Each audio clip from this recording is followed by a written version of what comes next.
Baik, sebelum kita mulai, oh ya, apakah slide saya sudah terlihat atau belum?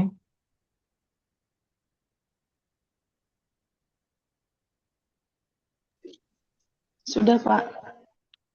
Ya, jadi sebelum kita mulai, saya sedikit perkenalan diri dulu. Nama saya di sini Muhammad Jas Apriharta.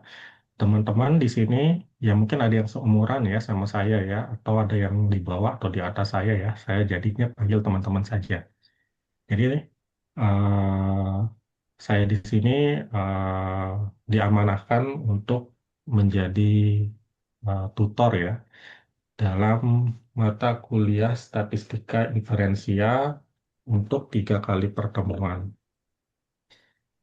Nah, jadi pada pertemuan hari ini saya akan membawakan materi tentang penaksir titik. Nah, sebelumnya di sini mungkin teman-teman sudah pernah apa namanya mempelajari ya atau mendengar penaksir titik atau penduga titik sama saja ya. Jadi teman-teman mungkin sudah pernah mempelajarinya di mata kuliah uh, semester pertama atau kedua ya untuk mata kuliah pengantar statistika biasanya. Namun kita akan perdalam lagi pada pertemuan hari ini. Oh ya, saya sedikit memperkenalkan diri ya. Saya jadi belum memperkenalkan diri di sini. Nama saya Muhammad Anjas Apriharta. Saya se selain sebagai tutor, saya dari UT. Saya juga seorang dosen dari kampus Universitas Dian Muswantoro di Semarang untuk program studi pendidikan jarak jauh Teknik Informatika. Nah, namun selain saya menjadi dosen di prodi PJJ Informatika, namun mata kuliah saya yang sering saya ampu di sini adalah mata kuliah statistika ya, yang berkaitan dengan statistika dan matematika. Karena background pendidikan saya di sini S1 dan S2-nya matematika, dan saya mengambil keahlian di bidang statistika. Jadi kita langsung mulai saja ya. Nah, di sini untuk penaksir, ya sebentar. Saya agak kurang familiar dengan Zoom. Biasanya saya sering menggunakan Jimit untuk pembelajaran. Nah, di sini ya kita mulai mengapa penaksiran diperlukan. Ya, teman-teman bisa lihat bahwa banyak karakteristik populasi tidak dapat diketahui secara langsung. Biasanya pengamatan dilakukan terhadap sampel bukan seluruh populasi. Dan data sampel digunakan untuk memperoleh informasi mengenai parameter populasi, seperti contoh rata-rata tinggi badan penduduk, variasi pendapatan masyarakat, proporsi mahasiswa yang lulus tepat waktu. Nah, jadi mengapa kita membutuhkan inferensi statistik ya? Kita perlu mempelajari inferensi statistik. Nah, jadi Ya, ya. ya, halo, ya, oke, baik, saya lanjutkan. Dalam kenyataannya ya, jadi kita ingin mengetahui karakteristik dari suatu populasi.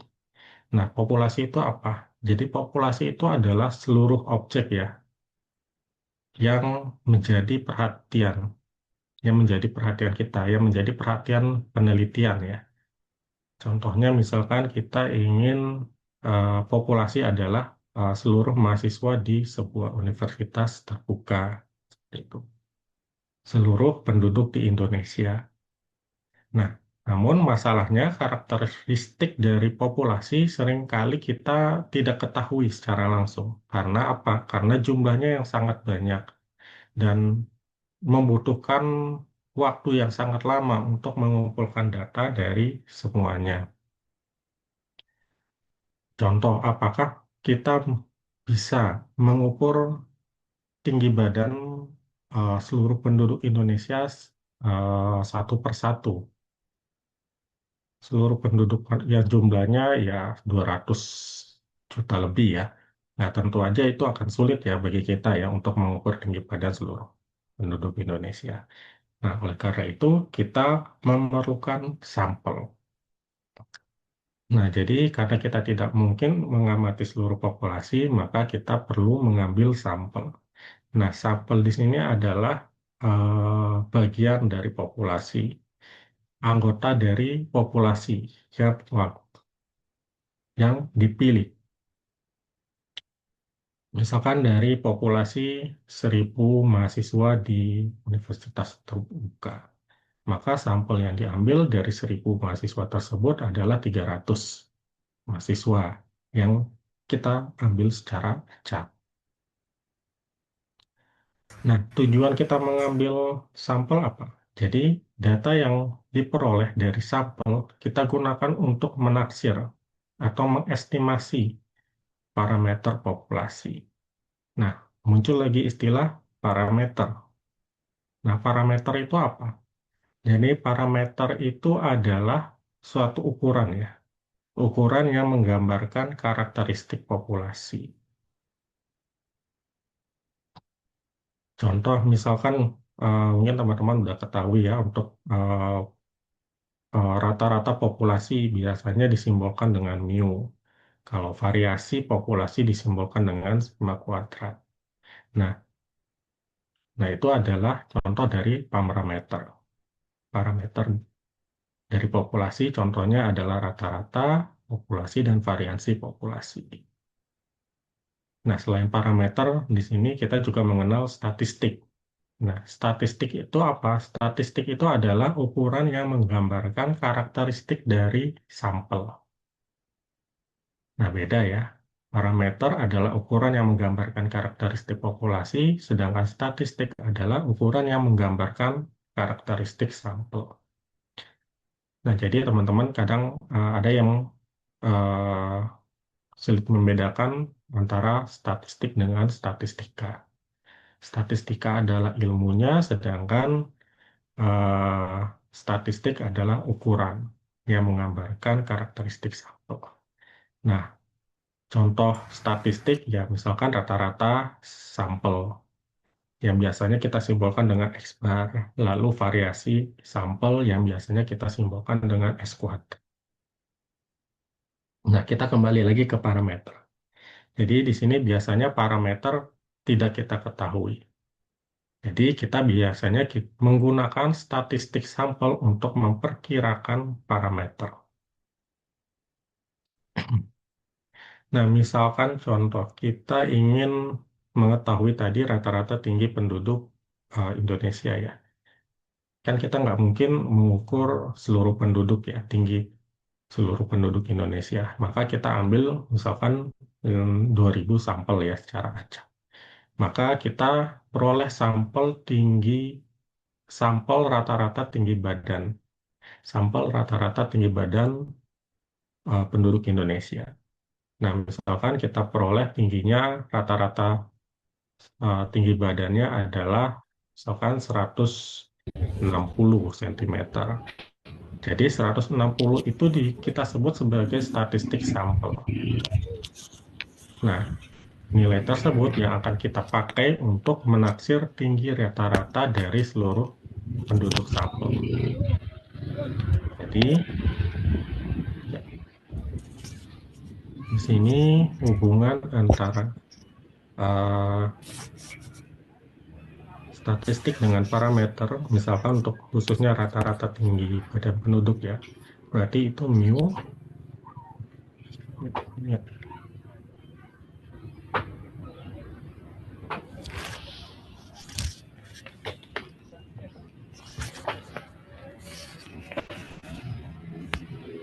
jadi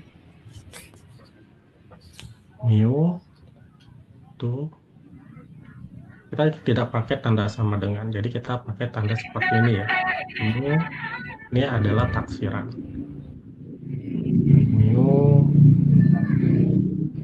X bar.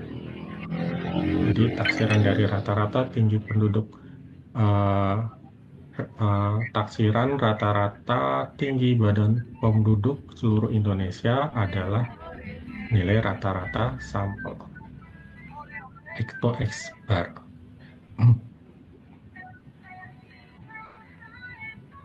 Kemudian kita masuk ke eksperimen dan variabel acak. Jadi dalam statistika inferensial, hasil pengamatan dinyatakan sebagai variabel X. Jadi setiap sampel yang kita peroleh, kita nyatakan sebagai variabel acak X. Nah, distribusi peluang variabel acak kita nyatakan dalam fx theta. Nah, X ini adalah nilai pengamatan, dan theta di sini adalah parameter populasi yang tidak diketahui. Nah, yang akan kita lakukan nanti adalah menduga parameter dari theta ini berdasarkan distribusi peluang variabel acak.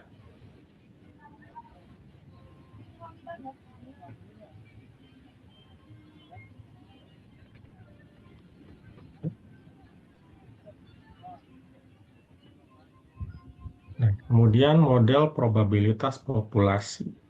Nah, fungsi peluang populasi di sini dinyatakan sebagai fx theta, di mana fungsi ini menggambarkan pola distribusi data dalam populasi dan hubungan antara data dengan parameter populasi.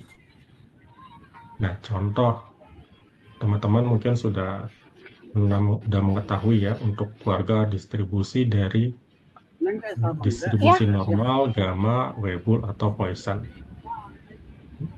Nah, masing-masing distribusi memiliki parameter yang akan kita cari, yang parameter yang akan kita duga. Misalkan min, variasi, atau proporsi.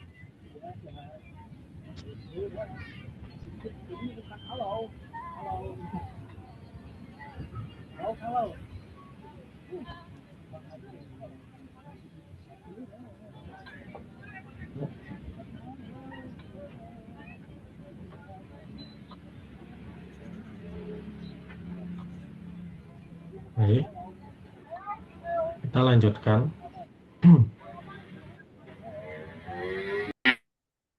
Apa itu penaksiran titik?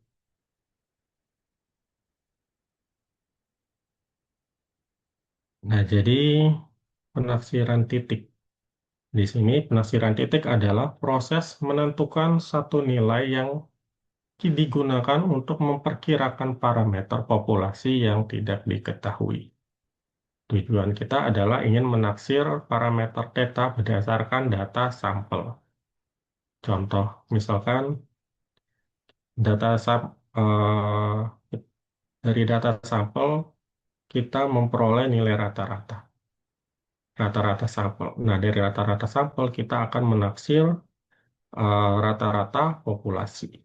Begitu juga untuk varian dari sampel. Kita akan menaksir sigma kuadrat atau varian dari populasi. Dan proporsi juga. Jadi proporsi dari sampel yang kita peroleh kita gunakan untuk menaksir proporsi dari populasi.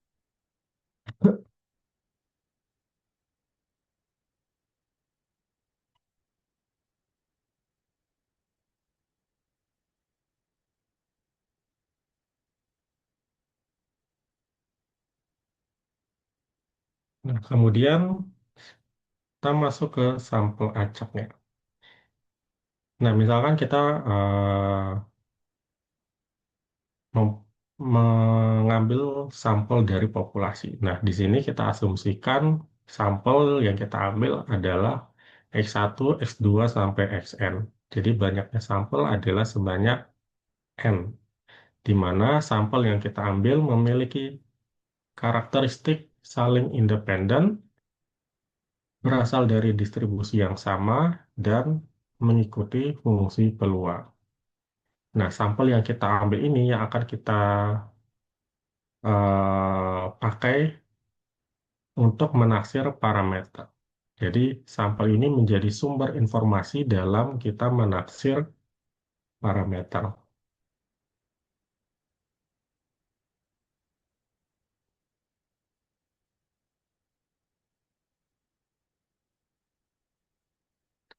Nah,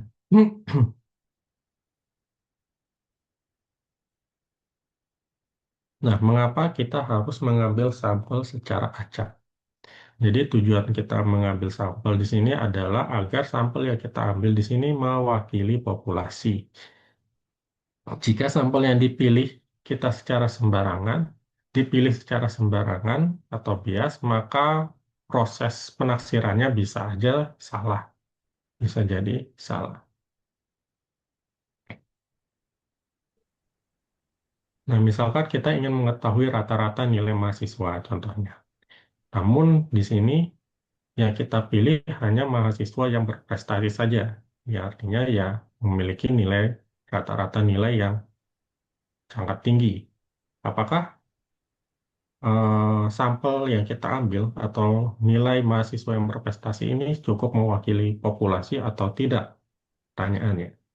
Jawabannya tidak, karena rata-rata sampel yang kita ambil itu terlalu tinggi ya. Rata-rata sampel akan terlalu tinggi nilai mahasiswanya, sampel nilai mahasiswanya terlalu tinggi, jadi tidak mewakili seluruh eh, nilai mahasiswa secara keseluruhan.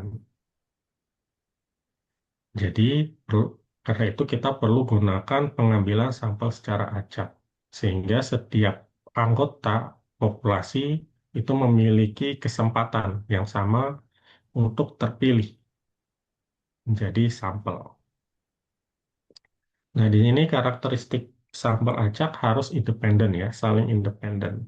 Artinya, eh, jadi satu pengamatan tidak mempengaruhi pengamatan yang lainnya. Jadi sampel yang kita ambil tidak dipengaruhi oleh sampel yang lainnya. Jadi penting jika sampel yang kita ambil itu ada saling independen ya, untuk mempermudah kita dalam menentukan estimator, estimasi parameter.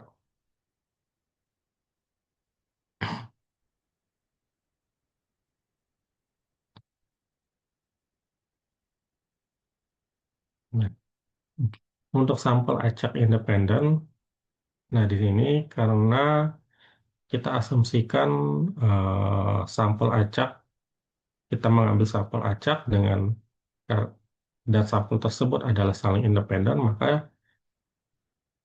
maka untuk sampel acak independen memiliki eh, fungsi distribusinya ya, berarti fx1 x theta sama dengan perkalian dari f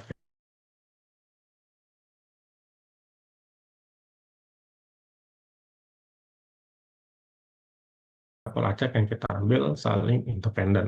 Maka fungsi distribusi peluangnya ya kita kalikan. Jadi fungsi peluang bersama di sini tujuannya adalah untuk menghubungkan data observasi dengan model populasi dan menjadi dasar dalam berbagai metode penaksiran. Ya, ini uh,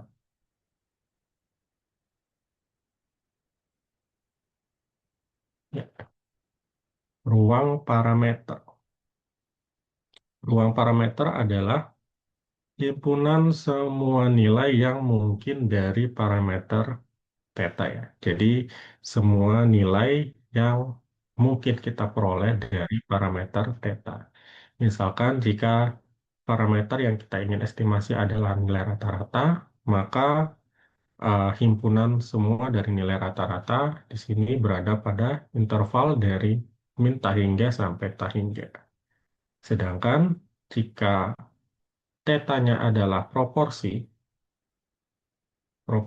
maka himpunan semua nilai proporsi berada pada rentang 0 sampai 1.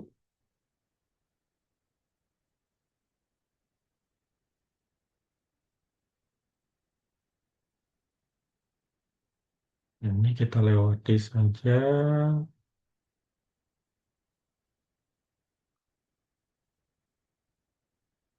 Hmm. Definisi penaksir atau estimator dan taksiran atau estimasi. Nah, misalkan kita memiliki sampel acak dari suatu populasi, yaitu X1, X2, sampai Xn. Dan di sini tau theta itu adalah parameter atau fungsi parameter yang ingin kita taksir. Nah, jadi di sini penaksir atau estimator adalah statistik di mana dinyatakan dalam T besar ya. T besar sama dengan T X1, X2, sampai Xn. Nah, ini yang akan kita gunakan untuk menaksir eh, parameter atau fungsi parameter tau theta. Sedangkan taksiran atau estimasi merupakan nilai yang kita peroleh setelah data sampel kita amati. Contoh, nah, sampel yang diamati, yang kita nyatakan sebagai T kecil. Jadi T kecil sama dengan T X1, X2, sampai Xn. Nah, mungkin agar teman-teman bisa memahaminya, di sini saya berikan contoh untuk menaksir rata-rata populasi atau mu. Jadi, untuk menaksir rata-rata populasi, kita memerlukan sampel ya, atau rata-rata sampel. Nah, di sini rata-rata sampel kita bisa nyatakan sebagai X bar sama dengan X1 tambah X2 sampai Xn dibagi dengan N. Jadi ini adalah kita sebut sebagai penaksir. Sedangkan jika dari sampel tersebut diperoleh rata-rata sampel adalah 80, maka nilai 80 kita sebut sebagai taksiran bagi mu atau taksiran bagi rata-rata populasi. Hmm. Jadi kita bisa tuliskan untuk rata-rata populasi itu adalah taksiran dari sampel yaitu 80. Ini adalah, maaf, bukan pakai sama dengan ya. Saya salah, karena taksiran di sini kita gunakan simbol seperti ini dia. Jadi ini adalah taksiran dari populasi yang kita peroleh dari rata-rata sampel, yaitu X bar sama dengan rata 80. Jadi di sini perlu teman-teman ingat bahwa penaksir di sini adalah rumus yang digunakan, sedangkan taksiran adalah nilai yang diperoleh dari rumus tersebut setelah data diperoleh.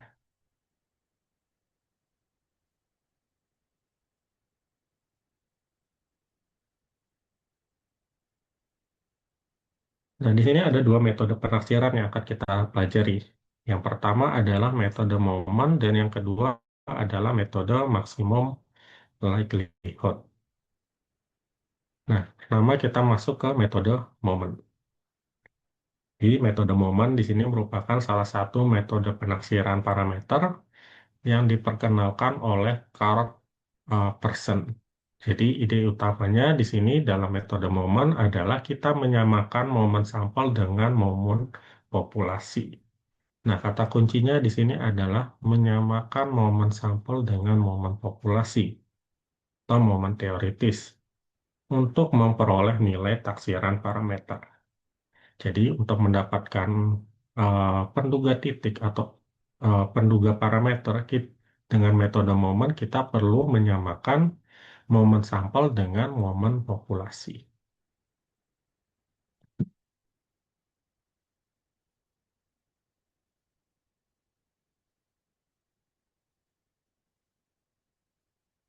Nah, di sini momen populasi. Misalkan suatu distribusi memiliki fungsi peluang.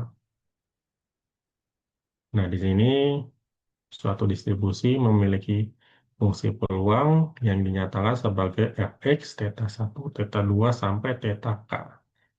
yang tergantung pada K parameter yang tidak diketahui.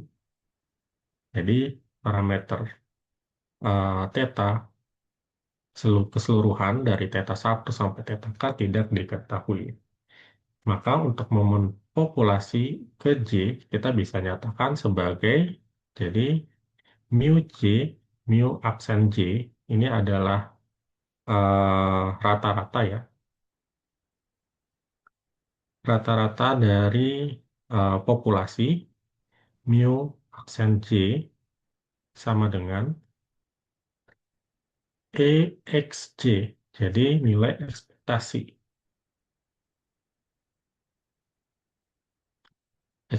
Nilai ekspektasi ke J. Nah, dengan J sama dengan 1, 2 sampai K.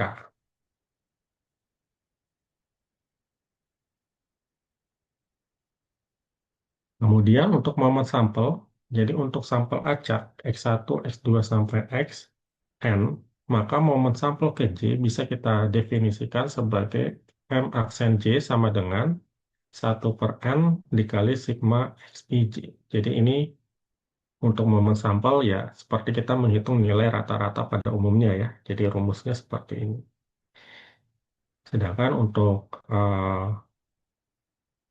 rata-rata dari populasi ya kita menggunakan nilai ekspektasi.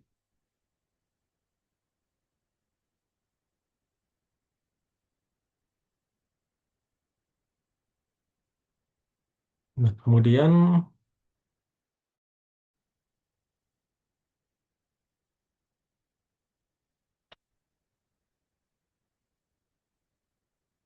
ya, jadi di sini prinsip metode momen. Jadi kita samakan momen populasi dengan momen sampel. Kita samakan momen populasi dengan momen sampel. Mu J, mu aksen J sama dengan M aksen J. Di mana J sama dengan 1, 2, dan sampai K. Jadi para J di sini menyatakan jumlah parameternya ya, jumlah parameter. Nah, kemudian kita selesaikan sistem persamaan tersebut untuk memperoleh taksiran dari parameter yaitu theta 1, theta 2 sampai theta K.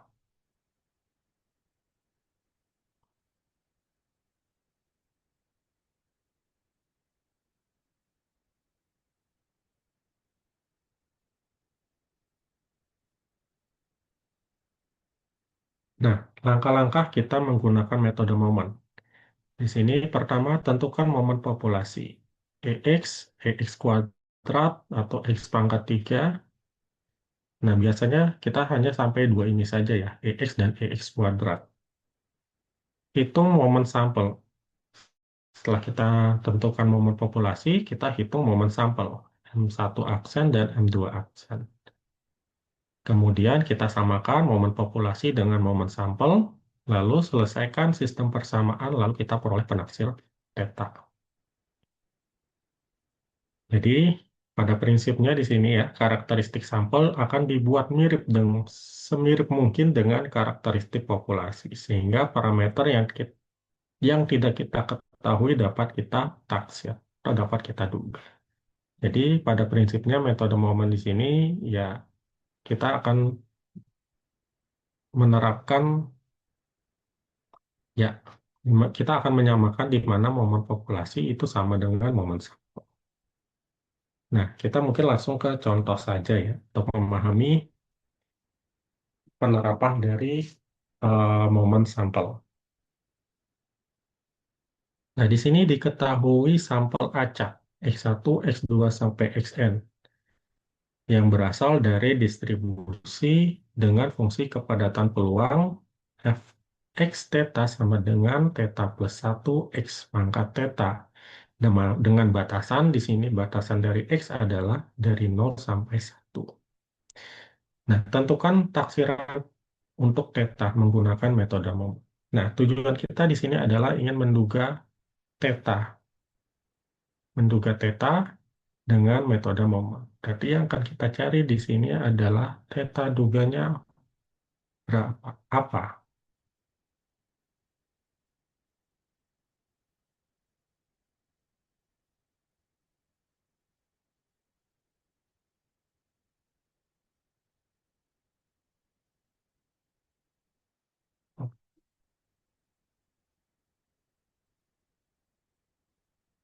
Ya, sebentar.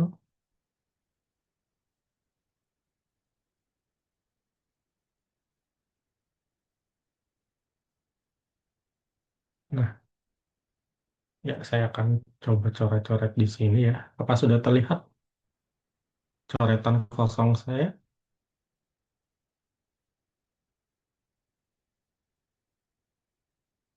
Oke, baik. Di sini saya tulis dulu untuk fungsi distribusinya fx sama dengan theta theta plus 2 x pangkat theta. Ya, dengan batasan 0 kurang dari x kurang dari 1.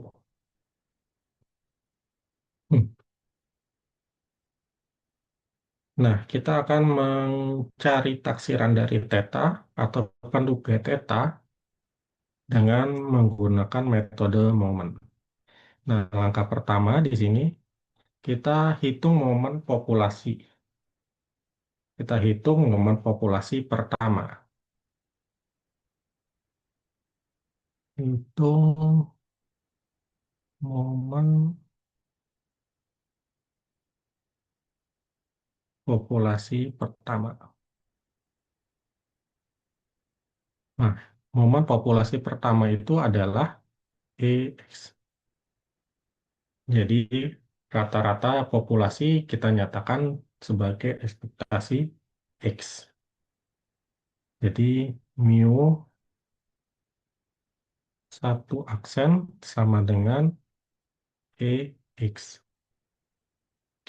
Nah, karena kita ketahui bahwa fungsi distribusinya ini adalah distribusi kontinu ya, variabel acak kontinu, maka untuk mencari ekspektasi X di sini adalah, saya tulis dulu, karena fungsi kontinu fx fungsi kontinu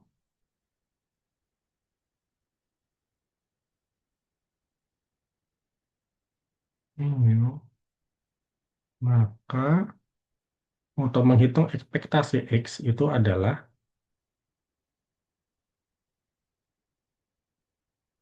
integral, kita gunakan integral ya, em, karena fx merupakan fungsi kontinu. Jadi integral dengan batasan 0 sampai 1. 0 sampai 1, X, f, X. Di sini ya, eh, ini saya lupa menuliskan parameter datanya.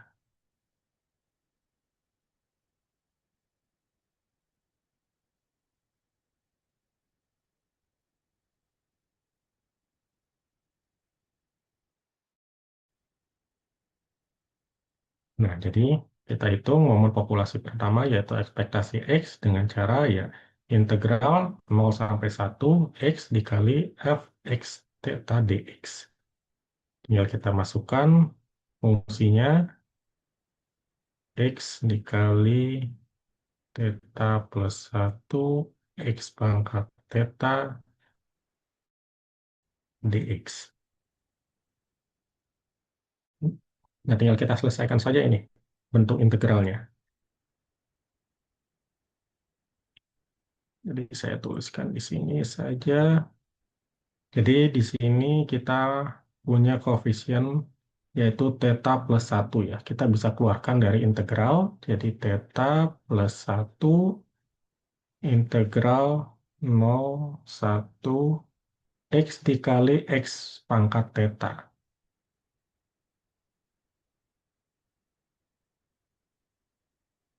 X dikali X pangkat theta adalah X pangkat theta, X pangkat theta plus 1.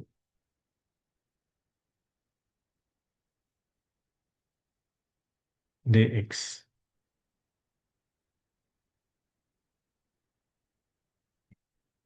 Nah, sekarang kita cari integral x pangkat theta plus 1 dx dengan batasan 0 sampai 1.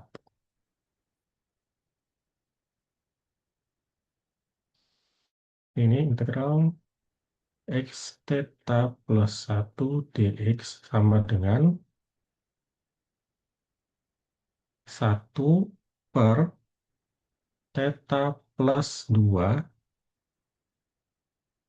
x pangkat theta plus 2 dengan batasan 0 sampai 1.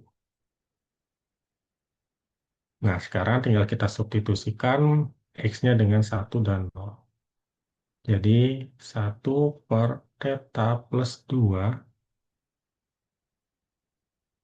0, 1, maaf, 1 pangkat theta plus 2, karena di sini kan kita integralkan terhadap x ya, maka x-nya yang kita substitusikan dengan 1 dengan 1 dan 0. Jadi 1 pangkat theta plus 2 dikurang 0 pangkat theta plus 2. Maka kita peroleh di sini hasilnya adalah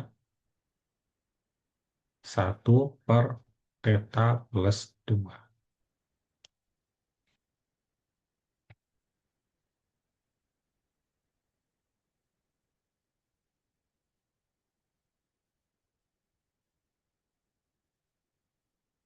Nah, jadi theta plus 1, theta plus 1, dan hasil integralnya kita peroleh adalah 1 per theta plus 2, 1 per theta plus 2,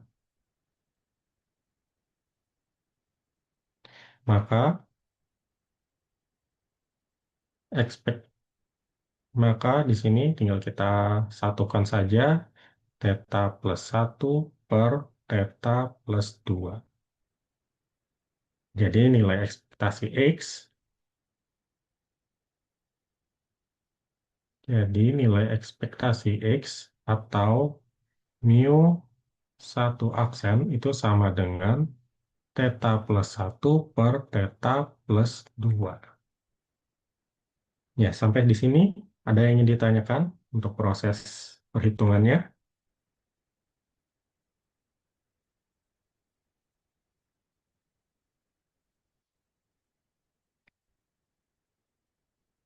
Nah, mungkin jenis soal seperti ini ya yang mungkin akan keluar nanti di UAS-nya nanti, teman-teman ya. Biasanya, jadi teman-teman coba memperdalam lagi kalkulus ya, terutama proses perhitungan integralnya ya. Karena ini akan sering kita gunakan untuk menaksir parameter. Apakah ada yang ingin ditanyakan?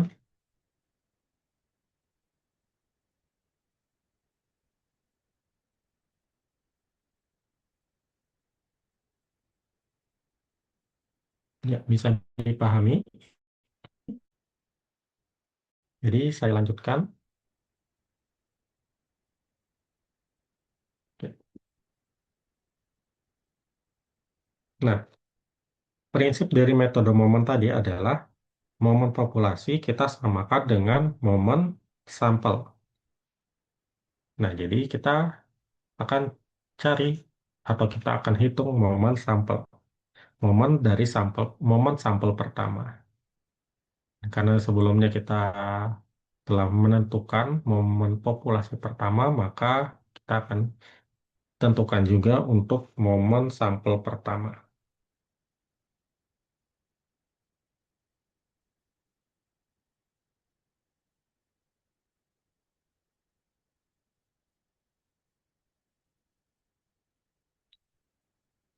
Nah, momen sampel pertama itu apa?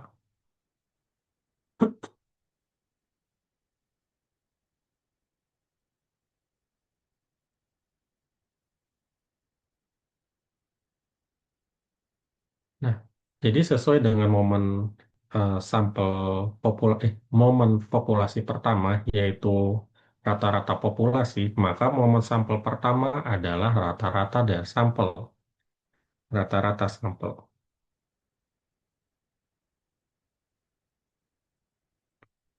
Rata-rata sampel yang kita simbolkan sebagai X bar. Jadi momen sampel pertama di sini adalah rata-rata sampel yang disimbolkan dengan X bar.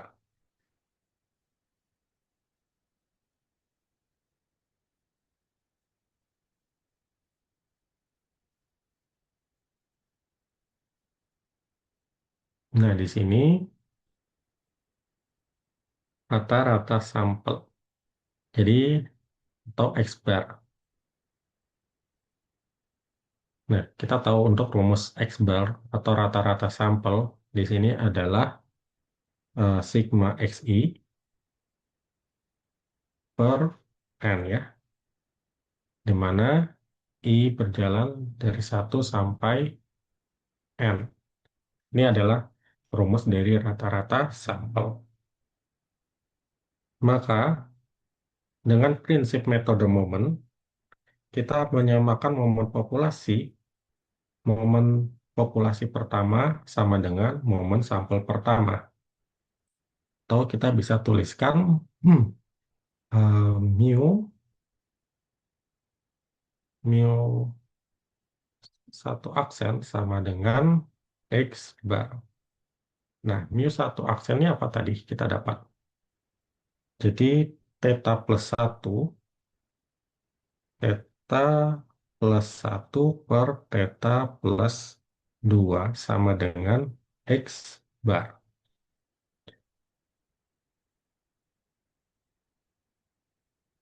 Nah, dari sini kita bisa selesaikan. Kita bisa cari nilai, kita bisa cari theta, naksir parameter tetanya. Di sini theta plus satu sama dengan theta plus 2-nya kita pindahkan ke ruas kanan, sama dengan X bar kali theta plus 2. Theta plus satu sama dengan X bar theta ditambah 2 X bar. Nah, di sini yang mengandung theta kita jadikan satu ruas di ruas kiri. Jadi theta dikurang X bar theta sama dengan 2 X bar min 1. Jadi satunya kita pindahkan ke ruas kanan. Jadi di sini theta, kita keluarkan tetanya. Jadi theta dikali 1 min X bar sama dengan 2 X bar min 1. Nah, di sini kita peroleh theta duga sama dengan 2 X bar min 1 per 1 dikurang X bar. Jadi ini yang ini adalah penduga dari parameter theta. Jadi ini hasil yang kita inginkan adalah theta duga sama dengan 2 X bar min 1 per 1 min X bar. Parameter penduga theta dari distribusi X plus 1 dikali X pangkat theta. Nah, sampai di sini ada yang ingin ditanyakan?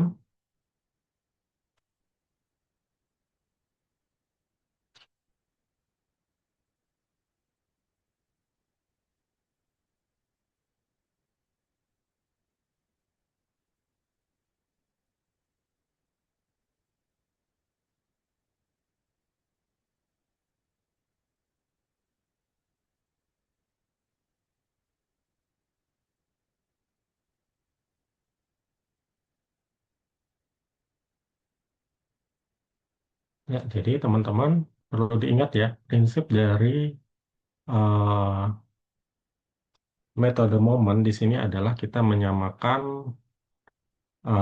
karakteristik populasi dengan karakteristik dari sampel. Yang di sini yang kita samakan adalah eh, rata-rata populasi dengan rata-rata sampel. Sehingga kita bisa dapatkan nilai estimator tetanya adalah 2x bar min 1 per 1 min x bar.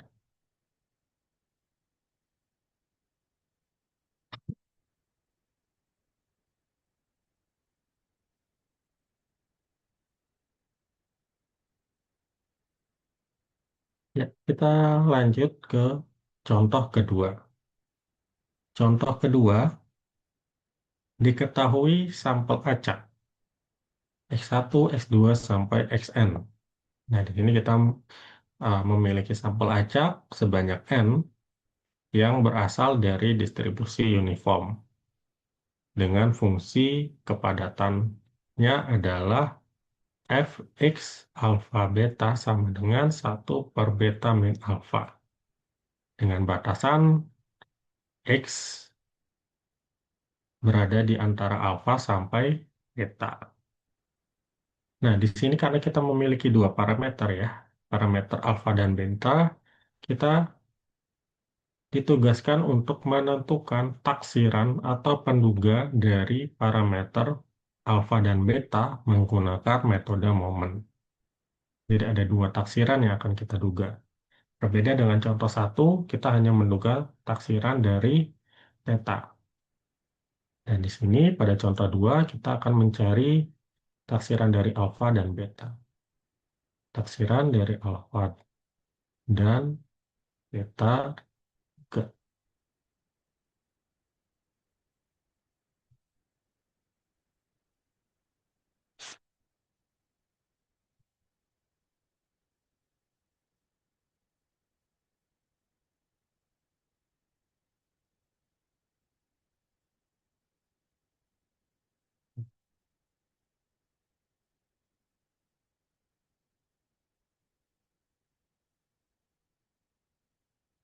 Oke, baik.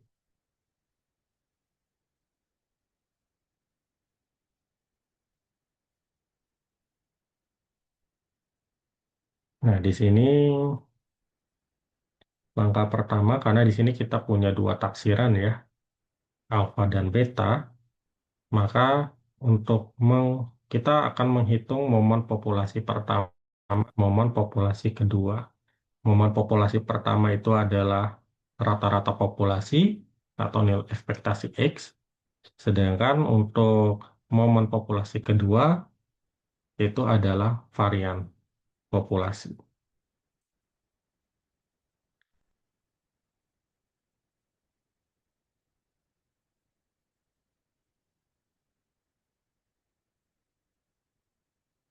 Nah, jadi kita hitung momen populasi pertama.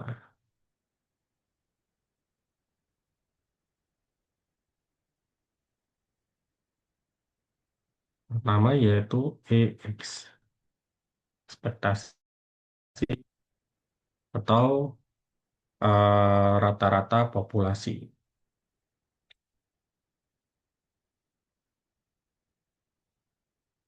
Oke. Nah, tadi diketahui ya variabel acaknya berdistribusi uniform dengan fungsi kepadatan 1 per beta min alfa. Jadi fungsi distribusi uniform di sini merupakan fungsi distribusi kontinu, maka untuk menghitung ekspektasi X atau rata-rata populasi itu sama dengan integral dengan batasan tadi alfa sampai beta, lalu X dikali fungsi distribusinya. Fungsi distribusinya adalah 1 per beta min alfa dx. Ya, saya coba. Ya, benar ya.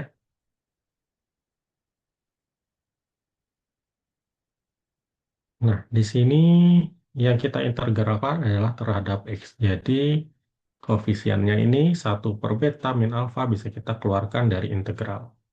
Di 1/beta min alfa integral alfa beta dengan batasan alfa sampai beta X dx.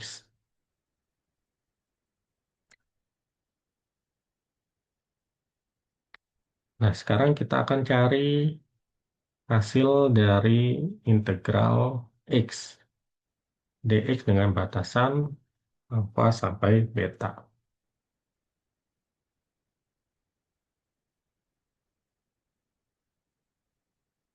Ya, jadi di sini integral alfa sampai beta x dx sama dengan 1/2 x pangkat 2 dengan batasan alfa beta.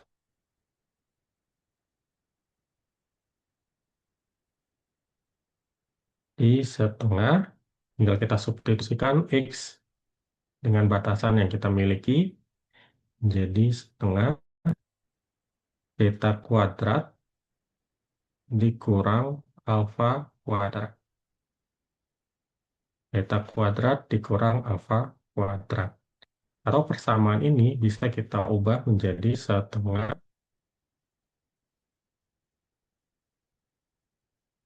alfa min beta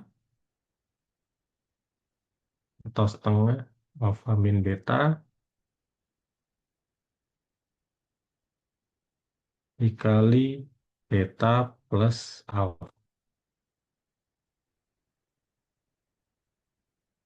Jadi alfa min beta kali beta plus, enggak, ini saya pakai beta min alfa saja di sini.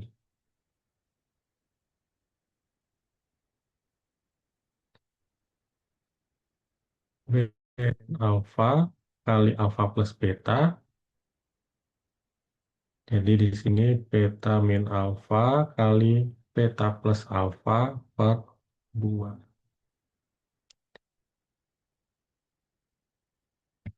Nah, kemudian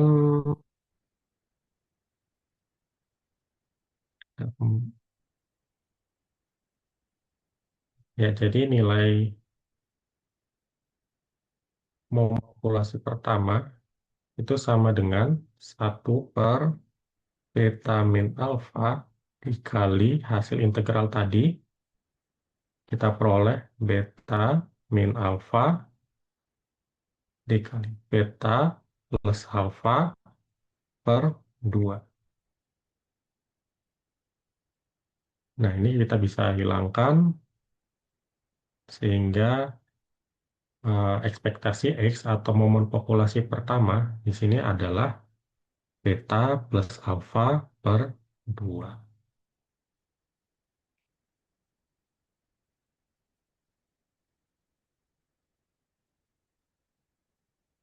Nah, dari sini ada yang ingin ditanyakan sebelum saya lanjutkan.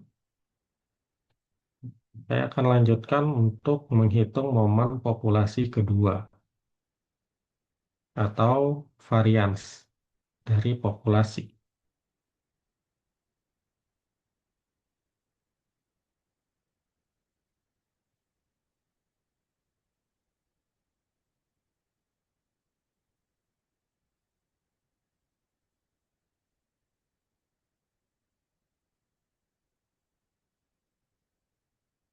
Ya, baik, saya lanjutkan.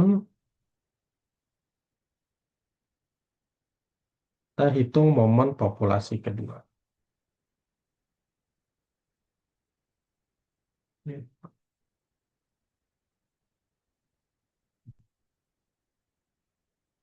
Ya, kita hitung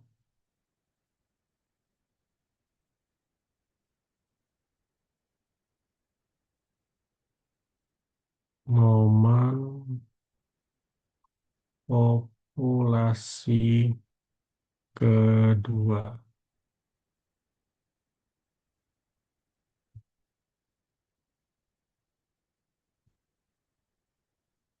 Ya, momen populasi kedua itu adalah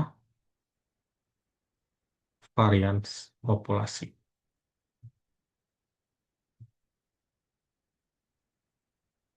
Ya, sebentar.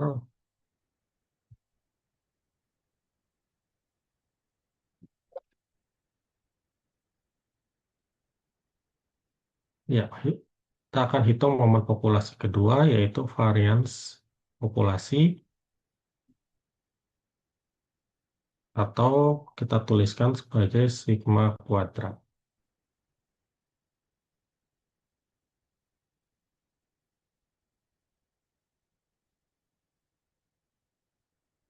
Nah, seperti yang kita ketahui bahwa untuk varians X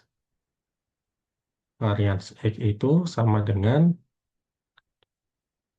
EX kuadrat dikurang EX dikuadratkan.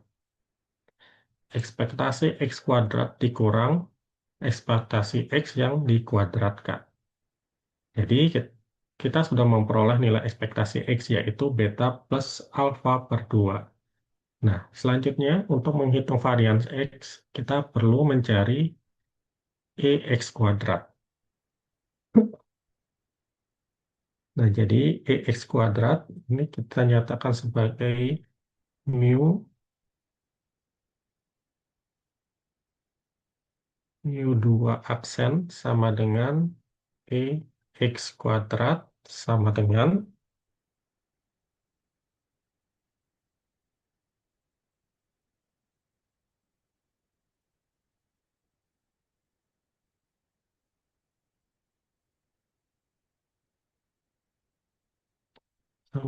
integral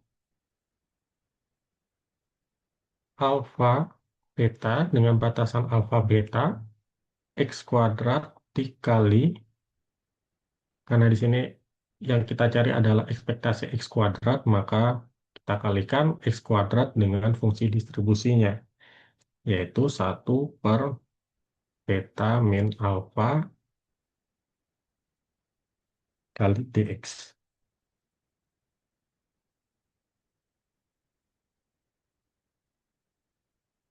Nah, di sini kita peroleh 1/beta min alfa integral alfa sampai beta X kuadrat dx. Nah, sekarang kita akan cari nilai integral dari X kuadrat dx.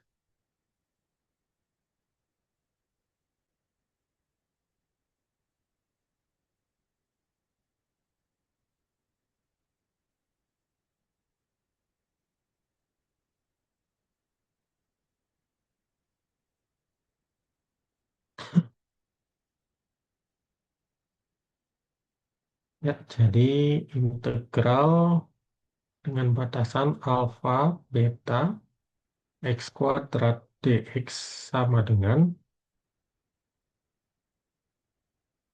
sepertiga X pangkat 3 dan batasan alfa sampai beta.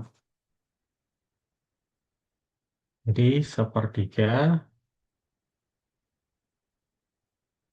tinggal kita substitusikan X-nya dengan batasan yang kita miliki, beta dan alfa. Jadi beta pangkat 3 dikurang alfa pangkat 3.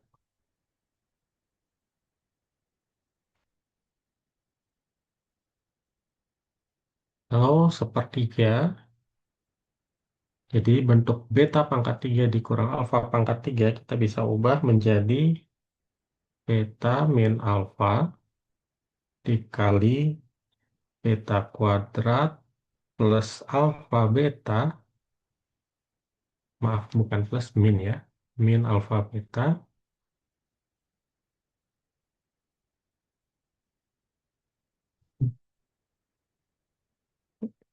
bisa dihapus.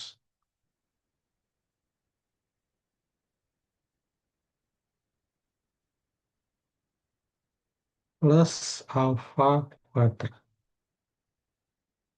Ini min ya. Jadi,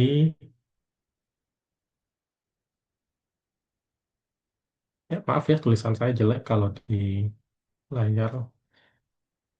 Jadi di sini sepertiga beta dikurang alfa dikali beta kuadrat dikurang alfa beta ditambah alfa kuadrat. Atau bentuk ini kita bisa ubah menjadi alfa beta min alfa kuadrat per, per 12 ditambah alfa plus beta atau beta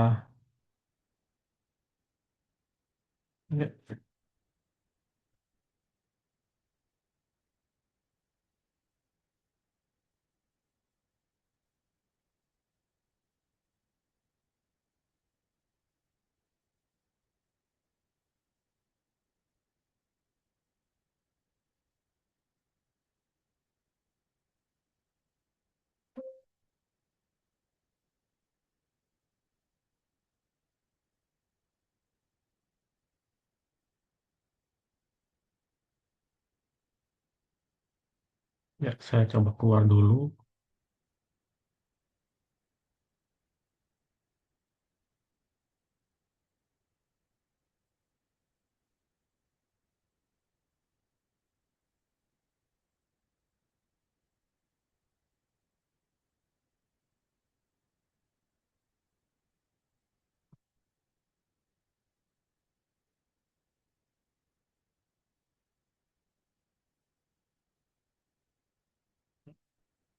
Jadi plus alfa plus ya ini malah terganti.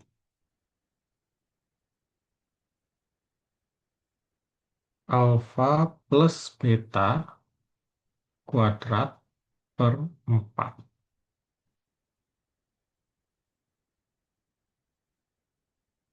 Nah, jadi hasil dari integral x kuadrat dx itu adalah beta min alfa kuadrat per 12 ditambah alfa plus beta kuadrat per 4.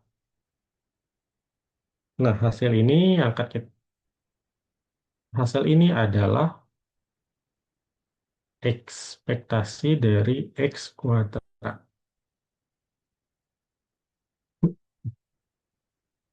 Jadi beta min alfa kuadrat per 12 ditambah alfa plus beta kuadrat per 4 per 4. Nah, sekarang kita akan hitung nilai varians. Kita akan tentukan varians populasinya. Jadi, var x kuadrat itu sama dengan EX kuadrat dikurang EX yang dikuadratkan. Jadi, beta beta min alfa kuadrat per 12 ditambah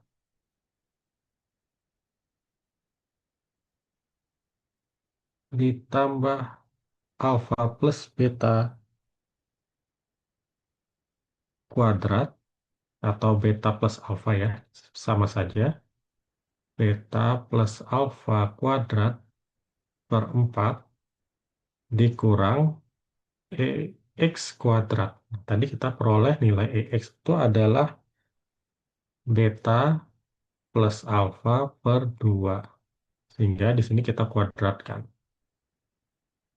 Jadi beta min alfa kuadrat per 12 ditambah beta plus alfa kuadrat per 4 dikurang, ini hasilnya adalah beta plus alfa kuadrat per 4. Jadi hasil ini bisa kita coret habis. Yang tersisa adalah beta min alfa kuadrat per 12. Ini adalah varians dari populasi yang berdistribusi uniform.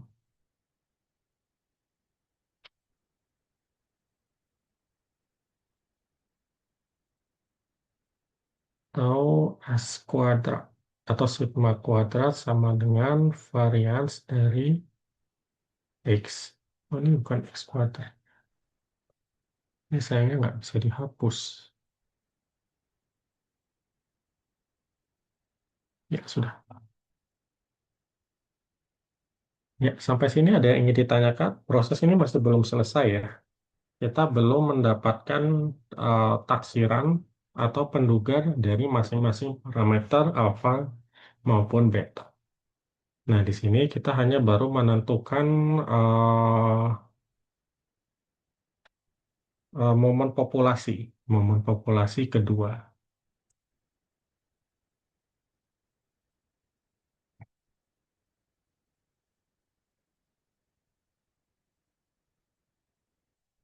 Nah, kemudian di sini kita akan menentukan momen sampel. Kita akan menentukan momen sampel,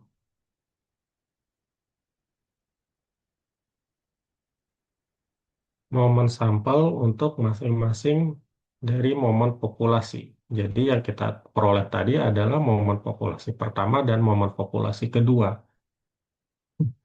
Rata-rata populasi dan variansi populasi. Nah, begitu juga kita akan menentukan momen sampel.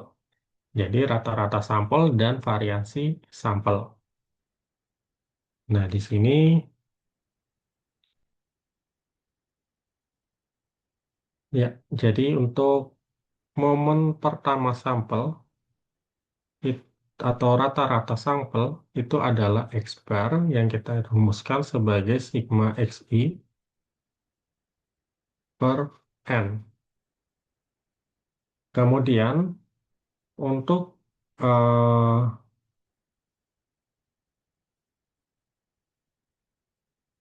ini adalah rata-rata sampel, maka untuk variasi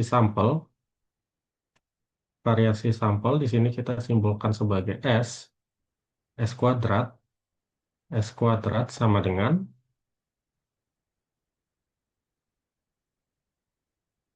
S kuadrat sama dengan X berkuadrat. Ini kita langsung saja. X berkuadrat dikurang X bar dikuadratkan.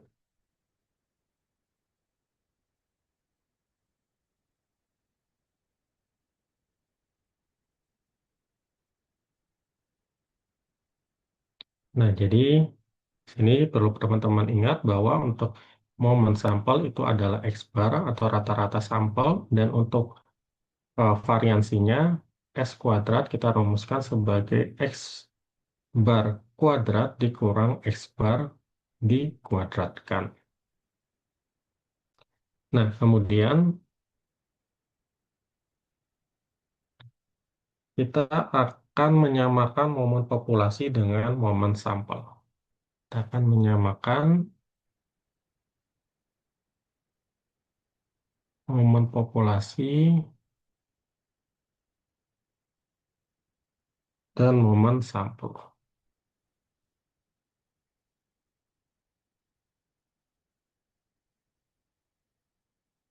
Jadi prinsip dari metode momen, saya ulangi lagi, adalah menyamakan populasi dengan momen sampel. Nah, di sini momen populasi pertama, tadi kita peroleh alfa plus beta per 2. Kita samakan dengan momen populasi momen sampel atau rata-rata momen sampel pertama atau rata-rata. Jadi X bar. Maka di sini kita peroleh alfa plus beta itu sama dengan 2X bar.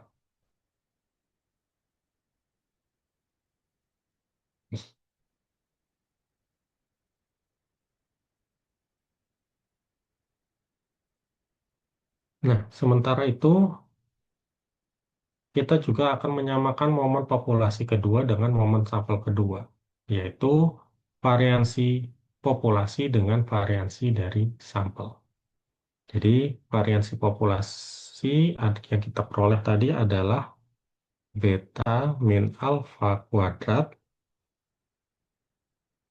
per 12 dengan momen sampel kedua atau variansi dari sampel adalah S kuadrat. S kuadrat.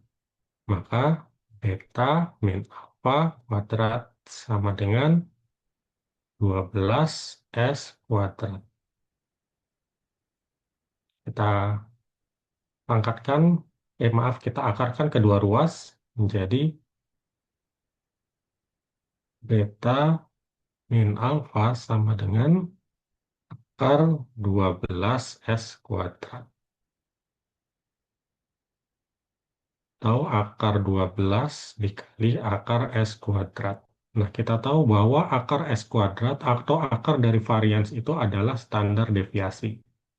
Jadi, secara nggak langsung kita mendapatkan standar deviasi sampel ya di sini ya.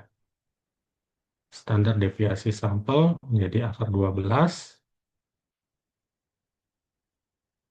dikali akar S kuadrat atau standar deviasinya kita tuliskan sebagai S.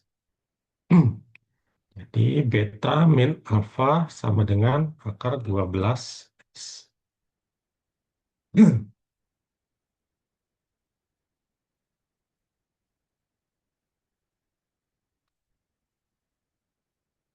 Nah, di sini ya bisa.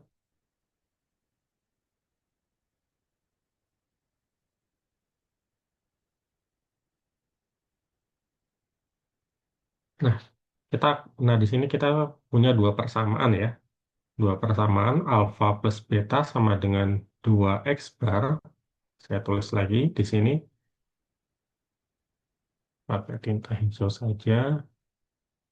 Alfa plus beta sama dengan 2X bar dengan persamaan pertama dan persamaan keduanya di sini ya kita bisa tuliskan min alfa plus beta sama dengan akar 12 S.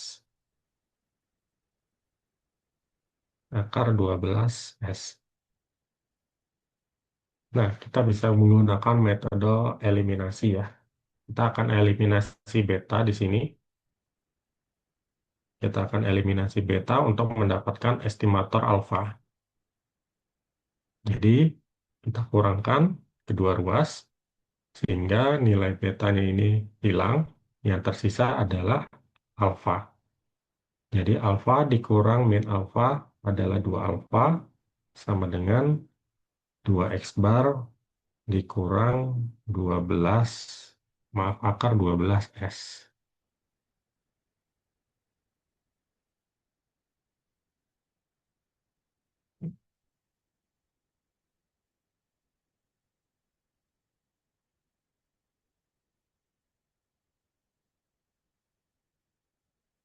Akar 12 S. Jadi alfa, jadi estimator alfa itu sama dengan 2X bar min akar 12 S per 2. Jadi ini adalah estimator dari alfa. Atau alfa duga sama dengan 2X bar min akar 12 S per 2. Jadi S ini adalah standar deviasi dari sampel.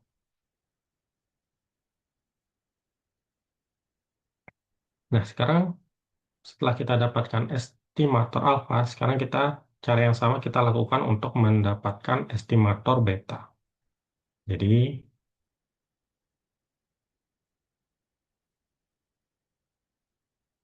kita gunakan metode eliminasi juga. Di sini alfa ditambah beta sama dengan 2x bar. Lalu min alfa ditambah beta sama dengan akar 12S. Nah, karena yang kita ingin eliminasi adalah alfanya ya. Untuk mendapatkan estimator beta, kita eliminasi alfanya, maka kedua ruas kita jumlahkan. Jadi alfa ditambah min alfa habis, beta ditambah beta, 2 beta, sama dengan 2x bar ditambah akar 12S. Maka estimator beta di sini sama dengan 2x bar ditambah akar 12S per 2. Jadi nilai estimator dari distribusi uniform kita peroleh estimator alfa yaitu 2x min akar 12S per 2 dan estimator beta sama dengan 2x bar ditambah akar 12x per 2. Ya, mungkin ini proses yang cukup panjang ya, karena di sini kita mencari dua estimator. Dan karena untuk dua estimator, maka kita dalam proses penerapannya, kita menggunakan momen populasi tingkat 2 ya, momen populasi kedua. Menentukan momen populasi pertama dan menentukan momen populasi kedua. Baik, ada yang ingin ditanyakan?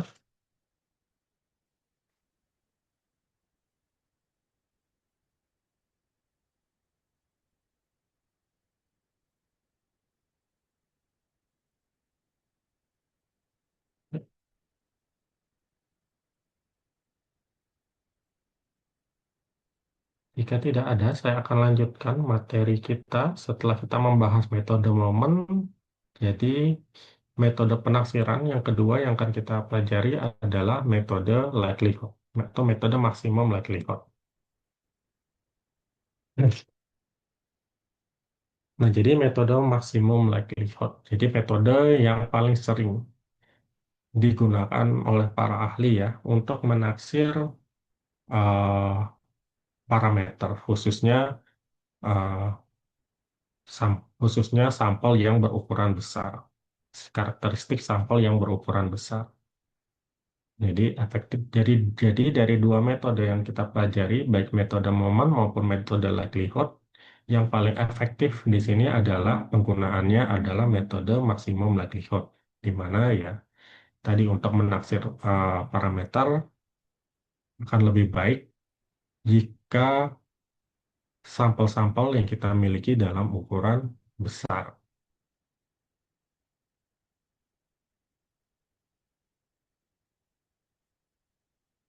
Ya, nanti jawabannya saya kirimkan ya ke kepala ke ketua kelas ya. Atau nanti saya kirimkan ya saya sudah dibuatkan link G-Drive oleh Kak Prodi, nanti saya akan upload di link G-Drive tersebut.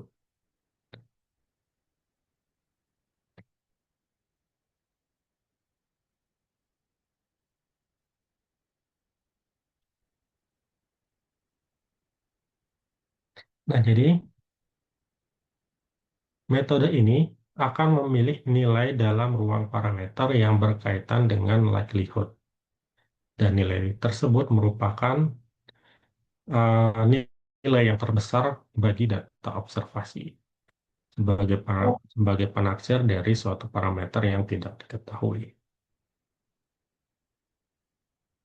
Nah, fungsi peluang bersama dari variabel random x1, x2 sampai xn pada nilai x1, x2 sampai xn disebut fungsi likelihood. Jadi, ini perlu diketahui ya, untuk membedakan x besar 1, x, x besar ya, dari x1, x2 sampai xn ini adalah variabel random, dan x kecil dari x1, x2 sampai xn ini adalah sampel yang kita peroleh. Nilai sampel yang kita peroleh. Jadi fungsi peluang bersama dari variabel random pada nilai atau pada sampel yang kita peroleh disebut sebagai fungsi likelihood. Dan di sini untuk notasi fungsi likelihood kita nyatakan sebagai L theta, di mana theta di sini adalah parameter yang kan kita duga. Jadi bisa berupa theta, bisa berupa lambda, atau bisa berupa alfa atau beta ya, tergantung. Nah, fungsi ini menunjukkan kemungkinan himpunan data observasi yang terjadi. Jadi, fungsi likelihood di sini memberikan kemungkinan himpunan data amatan yang akan terjadi. Nah, di sini jika variabel random di sini ya, dari sampel random berdistribusi fx theta, jadi di sini dia sam, apa hmm, jadi variabel acak atau variabel random di sini ya, karena bersifat saling independen ya, independen memiliki karakteristik yang independen dari distribusi fx theta, maka fungsi likelihood-nya kita nyatakan sebagai perkalian dari fungsi distribusi. Jadi fx1 dikali fx2 sampai seterusnya sampai fxn. Di mana di sini menunjukkan probabilitas bahwa data observasi muncul hanya untuk nilai parameter theta saja. Nah, pada prinsip eh, metode maksimum likelihood, jadi tujuannya kita adalah untuk memilih parameter theta yang memberikan nilai maksimal, parameter theta yang memaksimalkan likelihood. Misalkan di sini nilai theta 1 dipilih apabila L theta 1 atau fungsi likelihood theta pertama lebih besar dari fungsi likelihood theta kedua. Jadi kita akan memilih theta pertama sebagai penaksir terbaik karena memiliki nilai yang terbesar dibanding karena memiliki fungsi likelihood maksimum yang terbesar.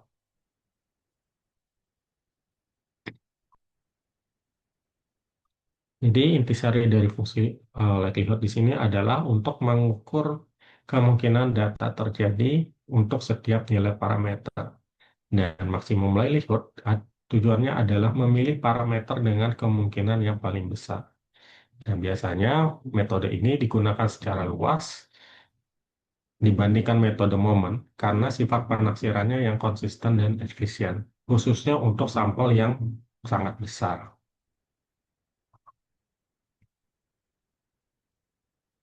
Jadi, jika ingin penaksiran yang lebih mudah atau dengan jumlah sampel yang kecil, kita bisa menggunakan metode momen. Namun, untuk jumlah sampel yang besar, akan lebih baik kita menggunakan metode maksimum likelihood.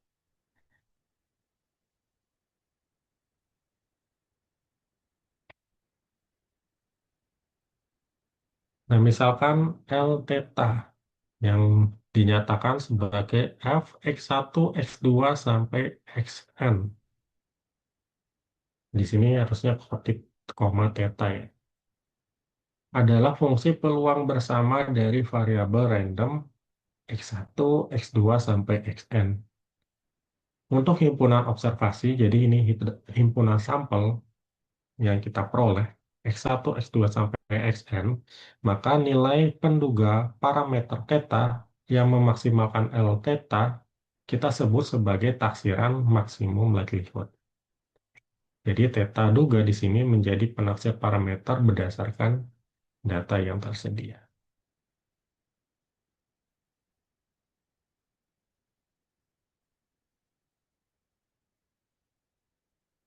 Nah, di sini jika theta berada pada interval terbuka dan fungsi likelihood atau L theta memiliki maksimum, maka penaksir maksimum theta juga kita peroleh dengan menggunakan persamaan. Jadi ini persamaan turunan ya, turunan dari fungsi likelihood terhadap parameter theta kita sama dengankan 0. Jadi jika ada lebih dari solusi, maka kita pilih yang memaksimalkan L theta. Nah, di sini untuk mempermudah perhitungan, Jadi untuk mempermudah perhitungan, kita akan sering menggunakan log livelihood ya. Jadi kita akan mengubah fungsi livelihood menjadi fungsi log livelihood dengan kita menambahkan fungsi logaritma atau disimbolkan dengan len. Jadi di sini kita turunkan eh, len atau logaritma dari fungsi L theta terhadap theta sama dengan 0. Jadi sama ya. Jadi baik kita jadi fungsi log livelihood ini adalah untuk mempermudah perhitungan kita dalam memperoleh estimator theta.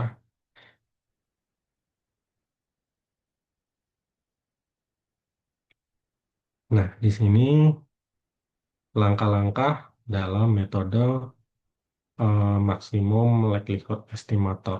Ya, pertama kita tentukan dulu fungsi peluang atau fungsi distribusinya. Lalu bentuk fungsi log livelihood. Kan di sini kita asumsikan bahwa sampel independen ya. Jadi antara tiap amatan tidak saling bergantung satu sama lain. Sehingga kita bisa menerapkan fungsi livelihood ini. Jadi fungsi livelihood kita nyatakan sebagai L theta sama dengan, nah ini produk ya, artinya perkalian ya. Perkalian I dari I sampai dari I sama dengan 1 sampai N, F X I theta. Jadi perkalian fungsi ya. Perkalian fungsi dari fungsi XI sampai fungsi fxn.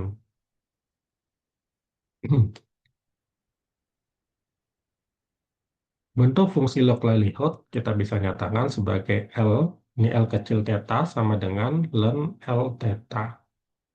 Lalu turunkan terhadap parameter. Nah, di sini langkah keempat kita turunkan terhadap parameter. Kita hitung turunan pertamanya.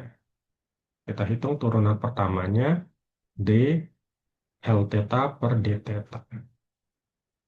Jadi setelah kita ubah ke dalam fungsi bentuk log livelihood, kita turunkan. Kita gunakan turunan pertamanya, kemudian dari turunan pertama yang kita peroleh kita samakan dengan nol. Jadi ini turunan pertamanya kita sama dengankan dengan nol. Lalu dari sini baru kita bisa memperoleh penaksir theta duga. Nah, ini opsional ya. Langkah ketujuh opsional untuk uji maksimum. Pastikan solusi yang diperoleh benar-benar menghasilkan nilai maksimum. Caranya kita hanya perlu turunkan sekali lagi. Jadi dari turunan pertama kita turunkan lagi. Atau kita cari turunan kedua dari L theta. Apabila turunan keduanya kurang dari nol, maka penduga yang kita peroleh merupakan penduga maksimum.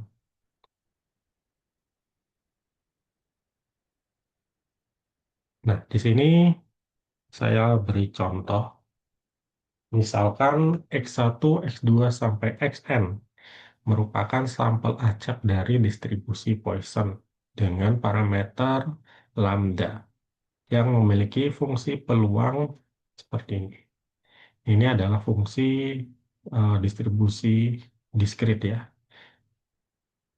Jadi tadi baik metode momen maupun metode maksimum livelihood eh, kita bisa cari estimatornya baik dari distribusi peluang diskrit maupun kontinu.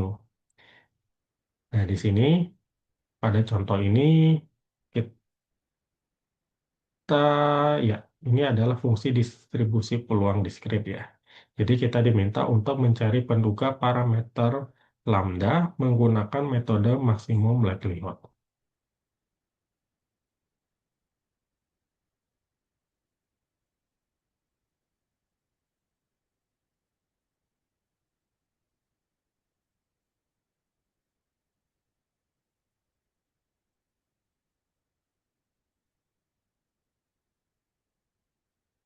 Ya,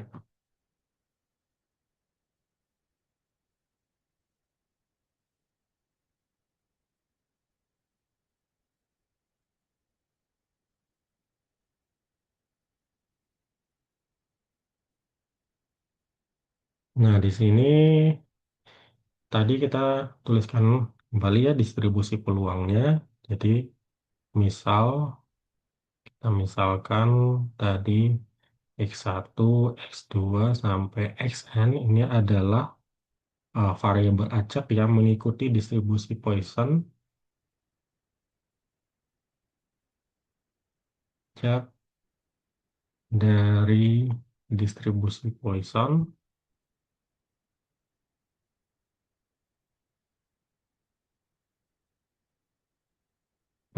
dengan parameter lambda.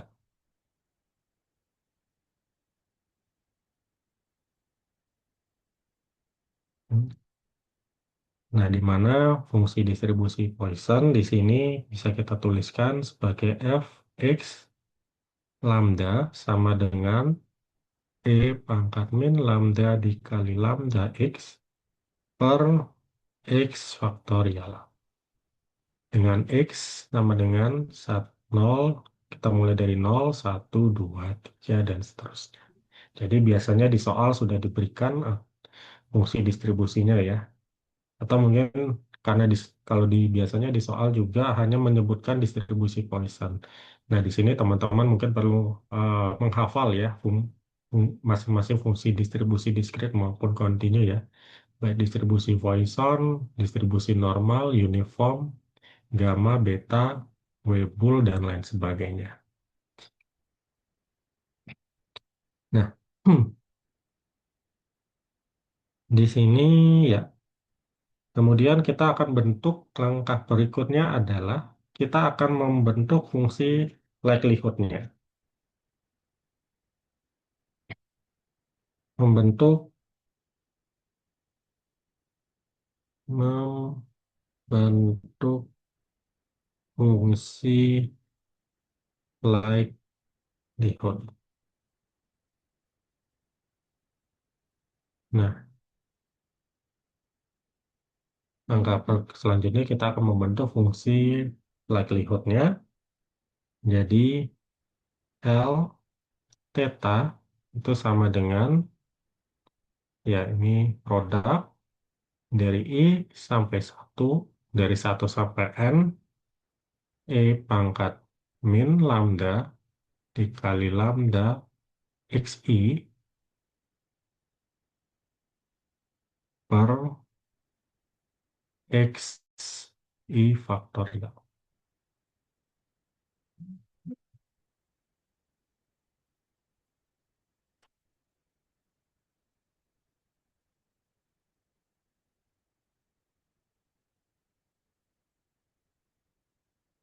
Sama dengan, jadi bentuk ini bisa kita uraikan menjadi E pangkat N min N lambda dikali lambda sigma XI produk I sama dengan 1 sampai N 1 per XI faktorial. Jadi ini bisa kita uraikan menjadi bentuk fungsi likelihood-nya E pangkat min N lambda kali lambda sigma XI produk I sama dengan 1 sampai N 1 per XI faktorial.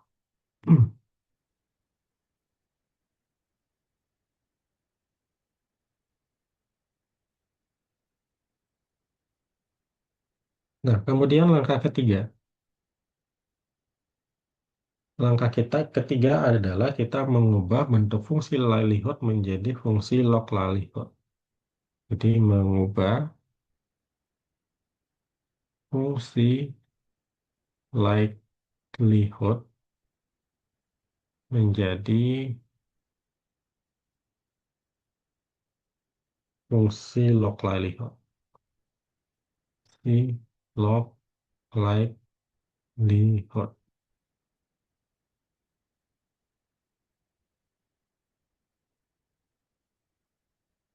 Ya, jadi kita mengubah fungsi likelihood menjadi fungsi log likelihood.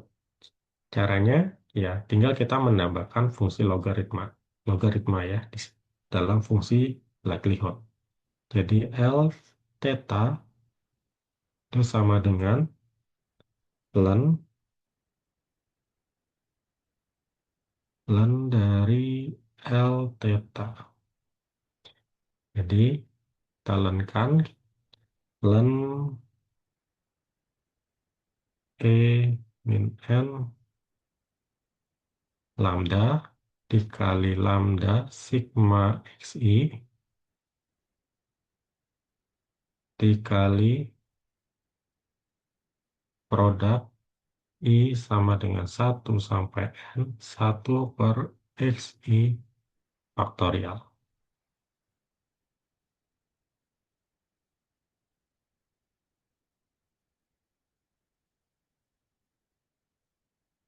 Nah, sehingga bentuk ini jika kita uraikan, maka kita peroleh hasil akhirnya adalah min N lambda ditambah sigma XI,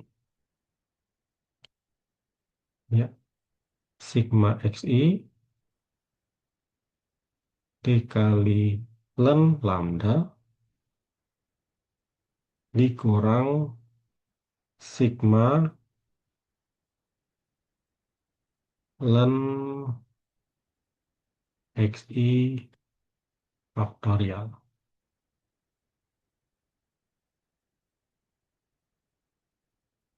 Nah, ini sudah dihapus.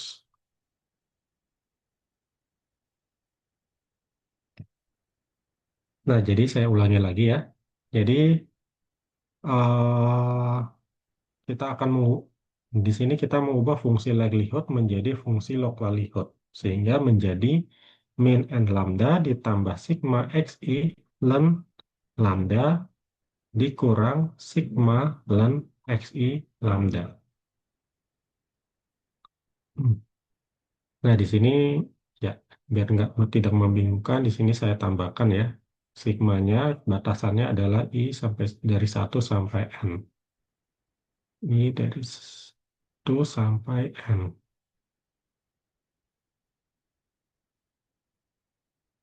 Ini dari 1 sampai N ini ya. Jadi fungsi dot ini akan bisa berubah menjadi fungsi sigma ya, fungsi sigma. Jika kita lenkan ya, jika kita tambahkan aturan logaritma di sini di dalamnya. Nah, kemudian setelah kita mengubah fungsi likelihood menjadi fungsi log likelihood, kita akan turunkan fungsi log likelihood terhadap lambda.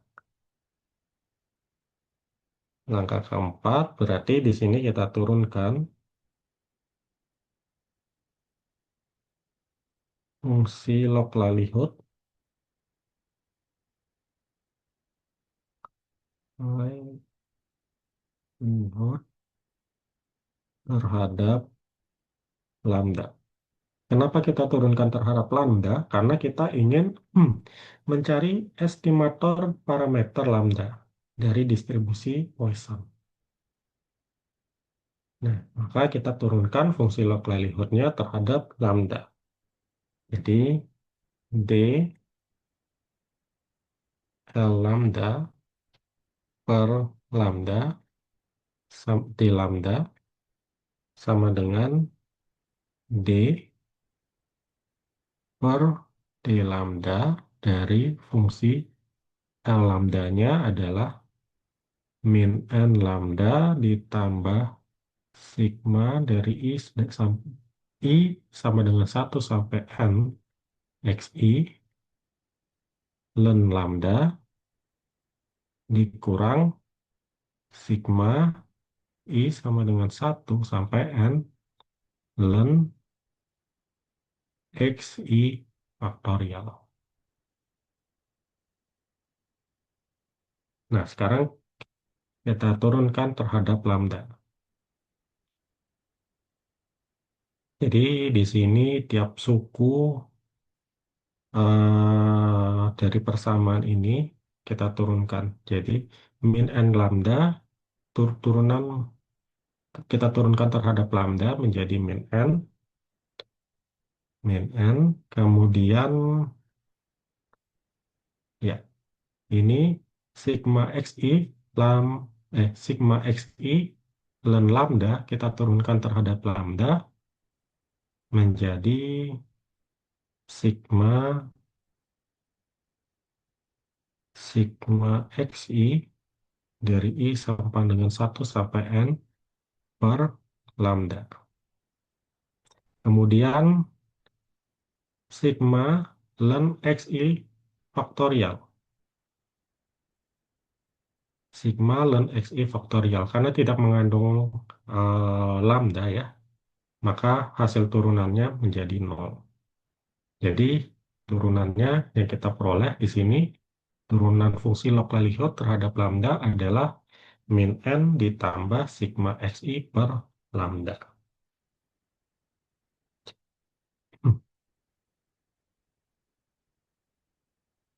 Nah, kemudian langkah kelima. Nah, sekarang langkah kelima adalah kita baru bisa tentukan estimator lambda. Tentukan estimator lambda.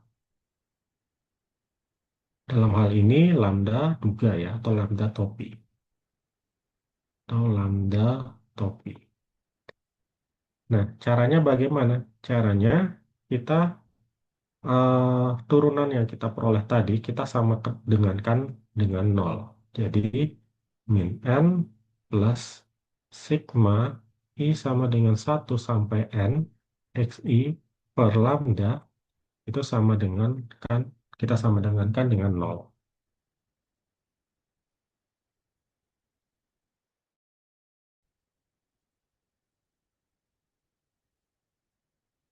Jadi di sini sigma xi per lambda dari i sama dengan 1 sampai n sama dengan n.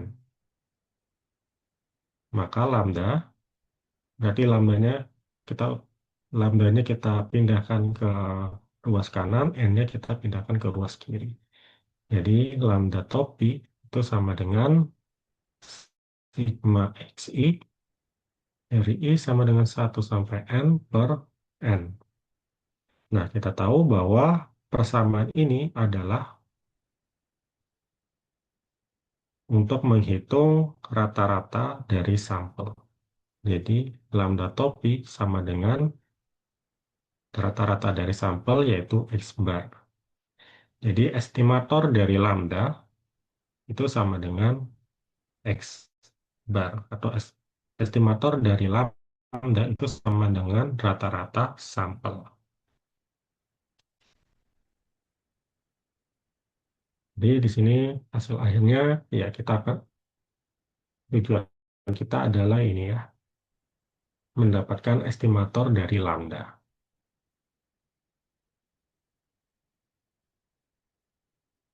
Nah, dari sini ada yang ingin ditanyakan?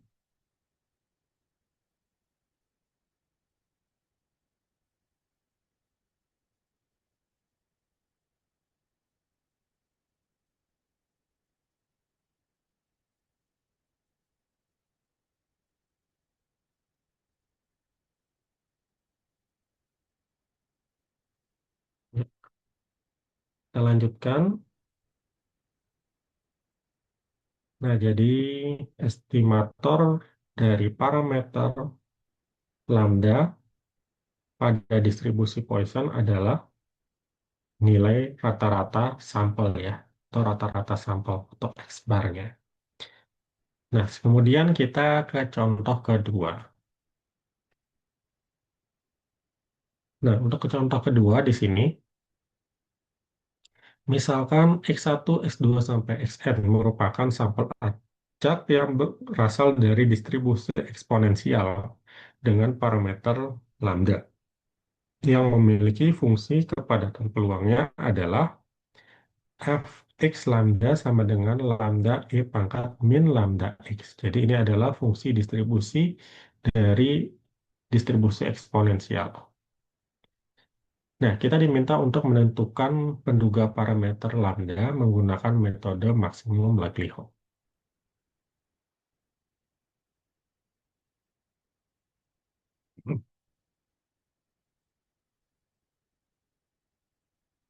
Di sini,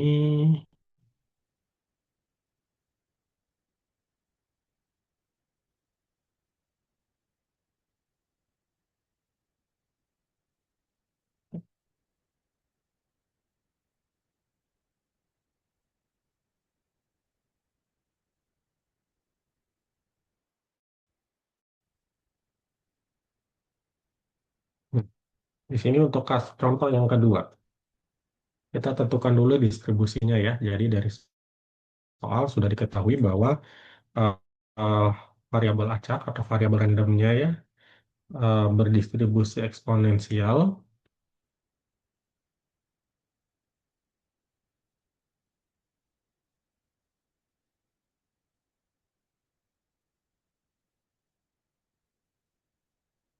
Jadi tentukan distribusinya. Jadi tadi sang diketahui misalkan variabel random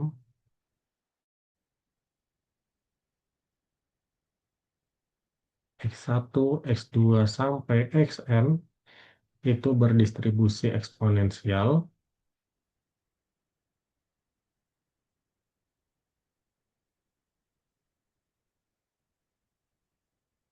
Berdistribusi eksponensial dengan fungsi distribusi peluangnya adalah fx lambda sama dengan lambda kali e min x lambda. Min lambda x. Dengan batasan x-nya lebih besar dari 0 dan lambdanya itu juga lebih besar dari 0.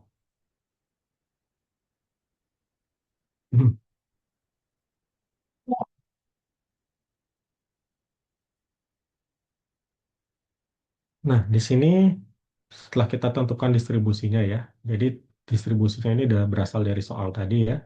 Saya tulis ulang, kemudian kita akan bentuk fungsi likelihood-nya. Tentukan fungsi likelihood. Nah, di sini kita akan tentukan fungsi likelihood-nya yaitu L lambda sama dengan produk I sama dengan 1 sampai N dari fungsi distribusi eksponensialnya adalah lambda.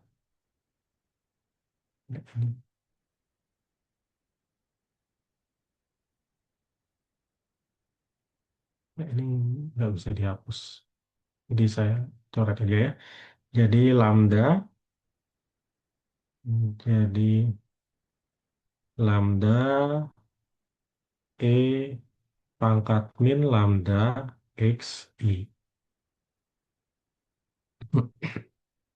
Jadi bentuk ini bisa kita uraikan menjadi dengan menghilangkan bentuk produknya ya. Jadi bentuk produk ini jika kita uraikan maka fungsi likelihood-nya menjadi lambda pangkat n e pangkat min lambda sigma x i. I berjalan dari 1 sampai n.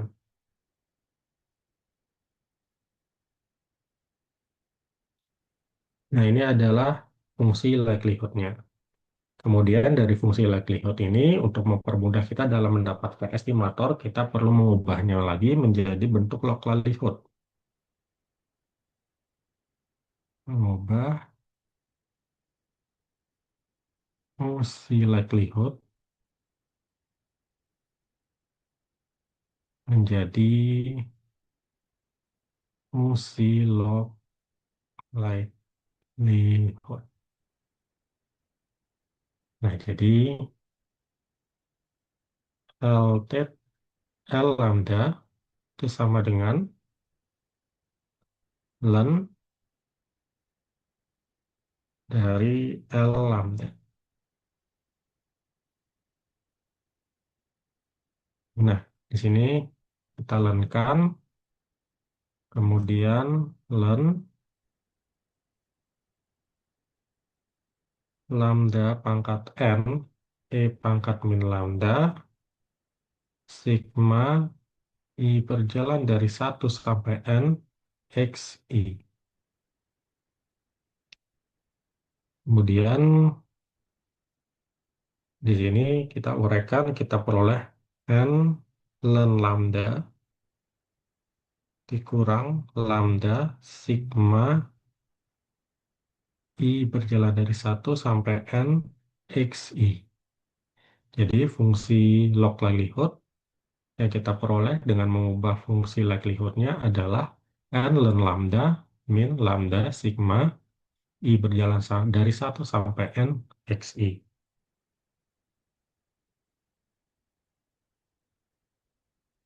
Nah, kemudian langkah keempat. Langkah keempat adalah kita turunkan terhadap lambda.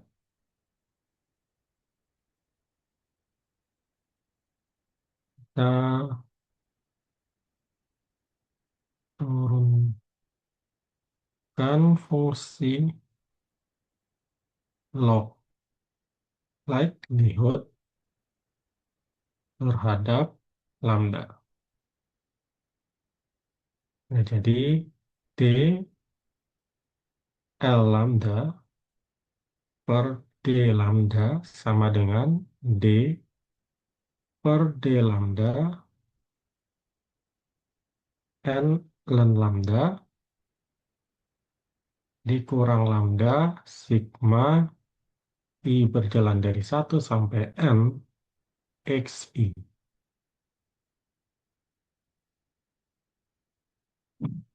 Nah, sekarang kita turunkan tiap sukunya. Jadi N lambda kita turunkan terhadap lambda menjadi N per lambda. Kemudian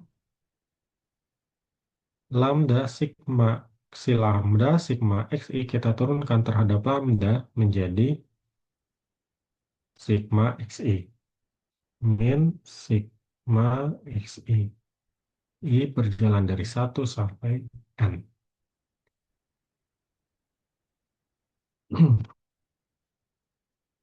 Nah, sekarang kita tentukan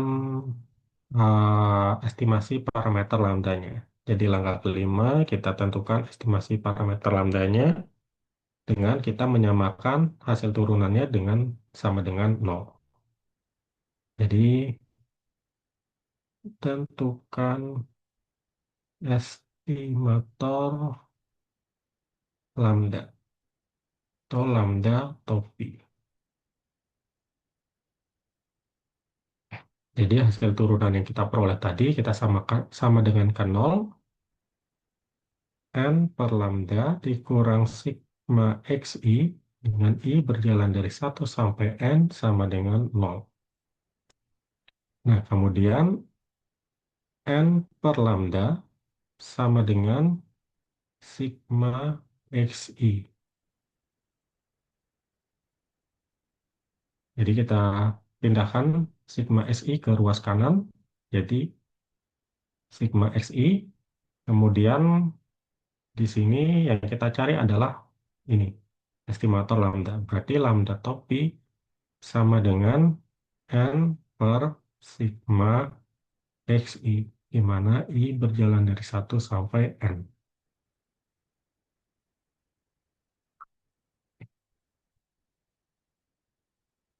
Nah, bentuk ini, jadi bentuk n per sigma xi itu kita bisa ubah menjadi 1 per, maaf, bukan 1 ya, tapi per sigma xi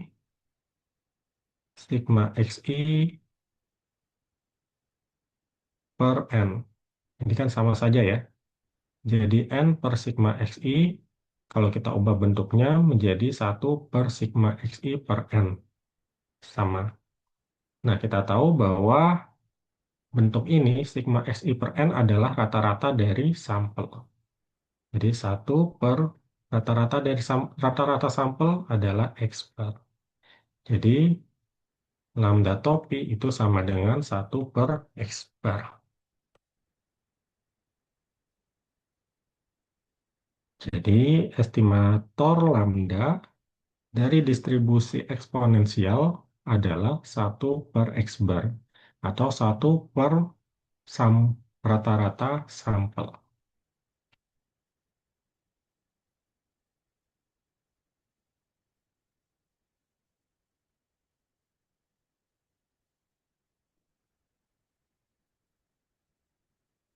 Dari sini apakah ada yang ingin ditanyakan?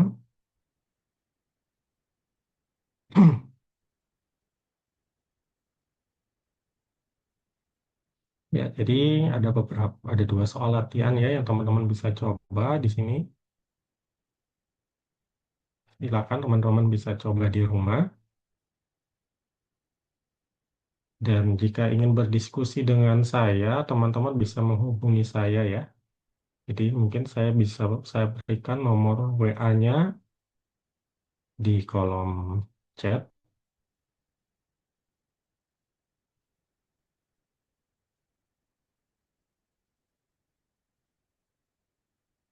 Ya. Jadi jika ada yang ingin ditanyakan atau ingin diskusi terkait materi hari ini, teman-teman bisa menghubungi saya di kolom chat ini ya. Nomor WA saya sudah saya berikan.